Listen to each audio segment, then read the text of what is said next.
First இந்த recipe பண்றதுக்கு நான் ஒரு 5 முட்டை எடுத்து வச்சிருக்கேன். இப்போ இந்த முட்டையெல்லாம் வந்து உடைச்சு நம்ம ஒரு பவுல்ல சேர்த்துக்கலாம். எல்லா முட்டையுமே இது போல உடைச்சு சேர்த்தாச்சு. இப்போ இதுல வந்து ஒரு 2 பிஞ்ச் அளவுக்கு சால்ட் சேர்த்துக்கோங்க. கூடவே வந்து ஒரு 1/4 டீஸ்பூன் அளவுக்கு மிளகு தூள் சேர்த்துக்கோங்க.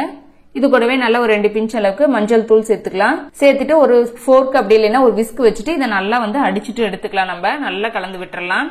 அந்த உப்பு மிளகு தூள் எல்லாமே வந்து நல்ல முட்டை கூட நல்லா மிக்ஸ் ஆகி வரணும். இது போல நல்லா அடிச்சாச்சு. இப்போ வந்து முட்டையை நல்லா கலக்கியாச்சு.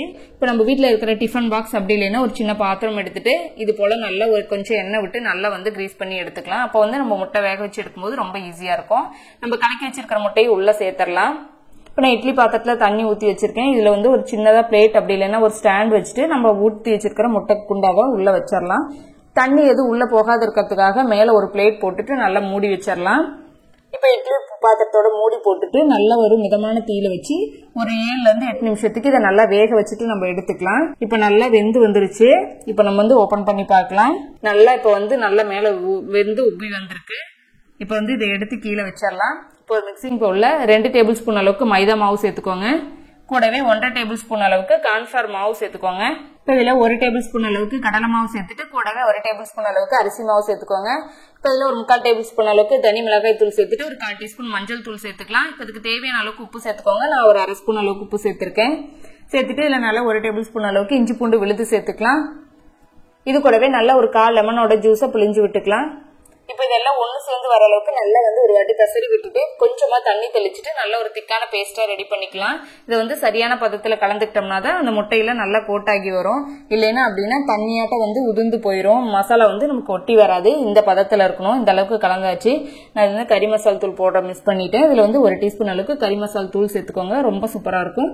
சேர்த்துட்டு இந்த அளவுக்கு நல்லா கலந்து வச்சாச்சு. இப்போ வந்து நம்ம முட்டையெல்லாம் கட் பண்ணி இதுல சேர்த்துக்கலாம். இது போல கத்தி ஒன்று வச்சுட்டு நல்லா ஓரங்களை இது போல எடுத்து விட்டுருங்க. அப்ப எடுக்கிறதுக்கு ரொம்ப ஈஸியா இருக்கும்.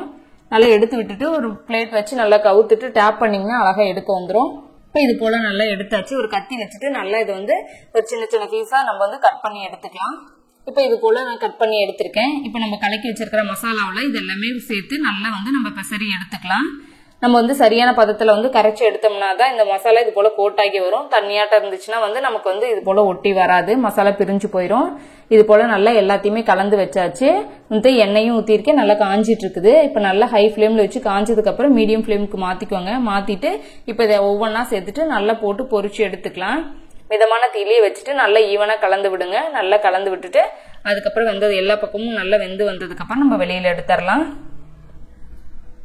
இது போல நல்லா கலந்து விடுங்க. நான் வந்து ஒரு 2 பேட்சா போட்டு பொரிக்க போறேன். இப்போ வந்து கொஞ்சம் சேர்த்திருக்கேன். சேர்த்துட்டு நல்லா கலந்து விடுங்க. நல்லா கலந்து விட்டதுக்கு மேல இருக்கிற மாவுல நல்லா கிறிஸ்பியாகி வந்ததுக்கு அப்புறம் இதை நம்ம வெளியே எடுத்துடலாம். ரொம்பவுமே டேஸ்டா இருக்குங்க. நம்ம சிக்கன் 65 சாப்பிட்ற மாதிரி ரொம்ப ருசியா இருக்கும். சட்டுன்னு ரெடி பண்ணிடலாம். அவ்வளவுதான், எல்லாமே வெந்து வந்துருச்சு. இப்போ நம்ம வெளியில எடுத்துடலாம். இது போலவே மீதி இருக்கிறதையும் நம்ம போட்டு நல்லா பொரிச்சு எடுத்துக்கலாம். அவ்வளவுதாங்க, நம்ம சூப்பரான எக் 65 ரொம்ப சூப்பரா ரெடி ஆயிருச்சு. இந்த ரெசிபி கண்டிப்பா உங்களுக்கு பிடிச்சிருக்கும் நம்புறேன். நீங்களும் ட்ரை பண்ணி பார்த்துட்டு எப்படி வந்துச்சுன்னு சொல்லுங்க. இந்த ரெசிபி உங்களுக்கு பிடிச்சிருந்துச்சுன்னா லைக் பண்ணுங்க, ஷேர் பண்ணுங்க. நம்ம தெய்வாஸ் நலபாகம் சேனலுக்கு சப்ஸ்கிரைப் பண்ணிக்கோங்க.